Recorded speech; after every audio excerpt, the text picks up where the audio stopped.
Eo amin'ny taranja baolina lavalava ny faranandro ihany koa ny fananana ho an'ny intersection izay nitanterahana teny amin'ny kianja Makian-Dodapenaka tamin'ny titolakandro ity. Ny ekipan'ny UIRC no nandrombaka ny amboara rehefa nandresy ny VTM natsalovana tamin'ny isa 7 no 2 na izany izy nefa dia ireto ekipa rotota ireto no tafakatra ilalao ao amin'ny top 14 mandritra ny top ilalaovana 12 sy 2 Ny ekipan'ny UIRC ekipa faharoa ny commune Antananarivo renivohitra nanomboka ny amboara teo amin'ny lalao famaranana fedina ny amboaran'ny intersection.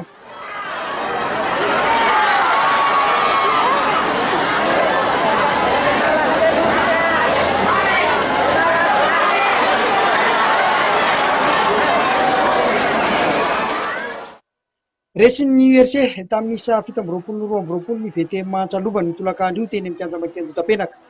Ranery dalao tamin'ny ankapobeny dia nifandana tsara ny lalaon'ny rotota.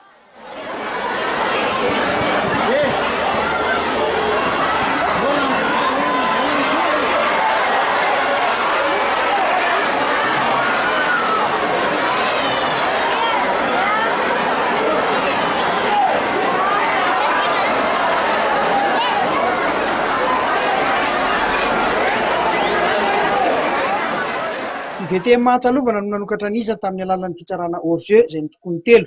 Fotoana fohy taorian'izay dia nanindry mafy ny UIRC ka dia nahatonga baolina nentin-tany nanoloana ny Aintso 7-3 nisa teo. Tsy niandela nefa ny valikavatry ny VTM Antsalovana fa dia nahatsara hors-jeu indray izy ireo ka lasa 7-9 nisa teny amin'ny Filaitrabe tarika tamin'ny isa tokana ny UIRC.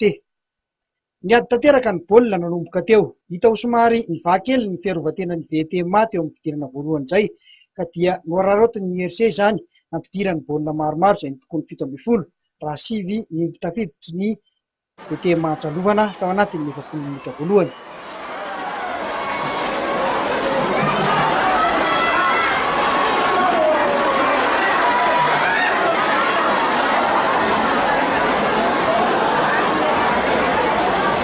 Teo amin'ny fidirana faharoa dia nanova tetikady ny VTM Antsalovana nanafaingana ny lalao sy nitoto tao anaty ava ka vetivety foana dia nifanakaiky ny iza teny amin'ny Filaitrabe.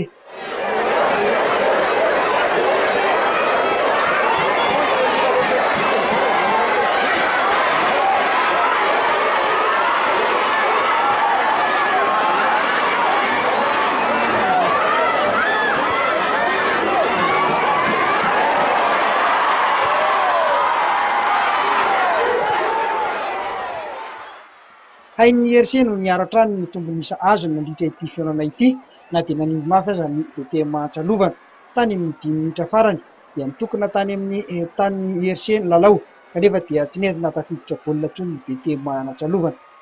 Nahazo ny larana fahatelo kosa tamin'ity fedina ny intersection ity ny FBM Bemasoandro rehefa nandresy ny tamina 67 hektara tamin'ny isa 13 ny folo.